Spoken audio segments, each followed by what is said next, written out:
Assalamualaikum warahmatullahi wabarakatuh. Perkenalkan, nama saya Hasna Akila dengan NIM 202111138 dari kelas HES 6I.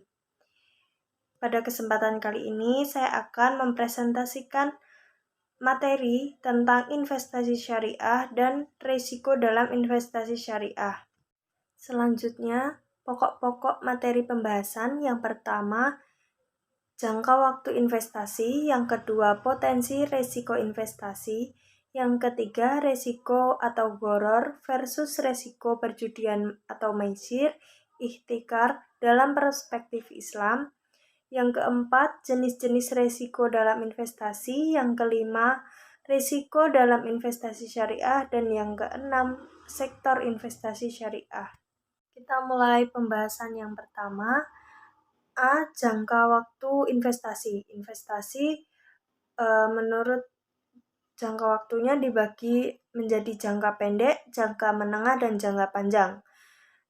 Dari segi waktunya, jangka pendek investasi dalam waktu kurang dari 1 tahun.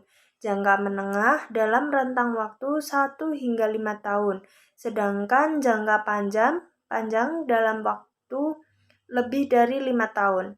Yang kedua, dari segi keuntungan sendiri, jangka pendek peluang keuntungan yang paling kecil, namun jumlahnya tetap lebih banyak dibanding hanya mengandalkan tabungan biasa. Jangka menengah memungkinkan mendapatkan pendapatan pasif yang cukup aman dan dalam kurun waktu tersebut. Yang ketiga, jangka panjang itu investasi yang memungkinkan mendapatkan penghasilan yang lebih besar dan memberikan keuntungan yang diharapkan. Dari segi tujuan sendiri, jangka pendek untuk mendapatkan dana dalam waktu dekat kurang dari 1 tahun, jangka menengah untuk mendapatkan pertumbuhan nilai investasi yang bisa membiayai kebutuhan yang sedikit lebih lama, sedangkan jangka panjang untuk mempersiapkan kebutuhan yang lebih jauh waktunya. B. Potensi resiko investasi. Yang pertama ada resiko daya beli atau purchasing power risk, yaitu resiko yang berkaitan dengan kemungkinan terjadinya inflasi yang menyebabkan nilai real pendapatan akan lebih kecil. Yang kedua ada resiko bisnis atau business risk, yaitu resiko menurunnya kemampuan perusahaan memperoleh laba, sehingga pada gilirannya mengurangi pula kemampuan perusahaan membayar bunga dan dividen. Yang ketiga ada risiko tingkat bunga, yaitu naiknya tingkat bunga biasanya akan menekan harga surat-surat berharga, sehingga biasanya harga surat berharga akan turun. Yang keempat ada resiko pasar atau market risk, yaitu apabila pasar bergairah pada umumnya harga saham akan mengalami kenaikan, tetapi bila pada pasar lesu maka harga cenderung turun. Yang kelima ada resiko likuiditas atau liquidity risk, yaitu resiko yang berkaitan dengan kemampuan suatu surat berharga untuk segera diperjualbelikan tanpa mengalami kerugian yang berarti. C. Resiko gharar versus resiko perjudian maisir, ihtikar dalam perspektif Islam. Yang pertama ada resiko gharar. Kegiatan bisnis merupakan salah satu kegiatan yang selalu berhadapan dengan resiko, karena dalam Islam suatu bisnis tidak bisa terhindar dari dua realitas, yaitu realitas untung dan realitas rugi, atau bahkan tidak menyentuh kedua realitas tadi, melainkan masuk dalam realitas baru, yaitu realitas tidak untung dan tidak rugi. Kemungkinan realitas ini merefleksikan suatu risiko. Yang kedua ada perjudian atau maisir. Istilah perjudian atau maisir merupakan bentuk objek yang diartikan sebagai tempat untuk memudahkan sesuatu. Dikatakan memudahkan sesuatu karena seseorang yang seharusnya menempuh jalan yang seharusnya, tetapi sebaliknya, ia mencari jalan pintas walaupun jalan pintas tersebut bertentangan dengan aturan syariah. Ketiga, monopoli atau ihtikar. Ihtikar adalah mengumpulkan makanan atau barang yang didapat kemudian ditahan untuk menunggu waktu naiknya harga. Ihtikar selain merusak mekanisme pasar, tetapi juga akan menghentikan keuntungan yang akan diperoleh orang lain dan dapat menghambat proses distribusi kekayaan antar manusia.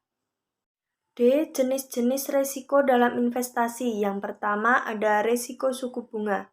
Risiko suku bunga adalah risiko yang dialami akibat perubahan suku bunga yang terjadi di pasaran, yang mampu memberi pengaruh bagi pendapatan investasi. Yang kedua ada risiko pasar, yaitu fluktuasi pasar yang secara keseluruhan mempengaruhi variabilitas return suatu investasi, bahkan mengakibatkan investor mengalami capital loss. Yang ketiga ada resiko inflasi, yaitu resiko potensi kerugian daya beli investasi karena terjadi kenaikan rata-rata harga konsumsi. Yang keempat ada resiko likuiditas, yaitu risiko yang berkaitan dengan kecepatan suatu sekuritas yang diterbitkan perusahaan, bisa diperdagangkan di pasar sekunder. Yang kelima ada risiko nilai tukar mata uang atau falas, yaitu risiko yang berkaitan dengan fluktuasi nilai tukar mata uang domestik dengan nilai mata uang negara lain. Yang keenam ada risiko negara, disebut juga sebagai risiko politik karena sangat berkaitan dengan kondisi perpolitikan di suatu negara. Risiko politik ini juga berkaitan dengan kemungkinan adanya perubahan ketentuan perundangan yang berakibat turunnya pendapatan yang diperkirakan dari suatu investasi atau akan terjadi kerugian total dari modal yang diinvestasikan. Yang ketujuh ada risiko reinvestment, yaitu risiko terhadap penghasilan suatu aset keuangan yang harus direinvest dalam aset yang berpendapatan rendah, yang memaksa investor menempatkan pendapatan yang diperoleh dari bunga kredit atau surat-surat berharga ke investasi yang berpendapatan rendah akibat turunnya tingkat bunga. Risiko dalam investasi syariah. Risiko ini umumnya terbagi menjadi dua jenis, yaitu satu risiko sistematis atau systematic risk, yaitu risiko yang berkaitan dengan risiko pasar internal merupakan ukuran kemampuan perusahaan merespon indeks pasar yang mempengaruhi hasil return saham pada saat terpuruknya kondisi ekonomi atau terjadinya inflasi. Yang kedua ada risiko non-sistematis atau unsystematic risk, yaitu karakteristik perusahaan dalam proses pengambilan keputusan strategi seperti kualitas produk dan layanan. Selanjutnya, risiko investasi dalam bank syariah. Bank syariah memiliki risiko investasi pada kontrak mudharabah atau akad kemitraan dan musyarakah atau akad kemitraan usaha patungan. Yang membedakan mudharabah dan musyarakah adalah besarnya keterlibatan dalam investasi pada masa kontrak.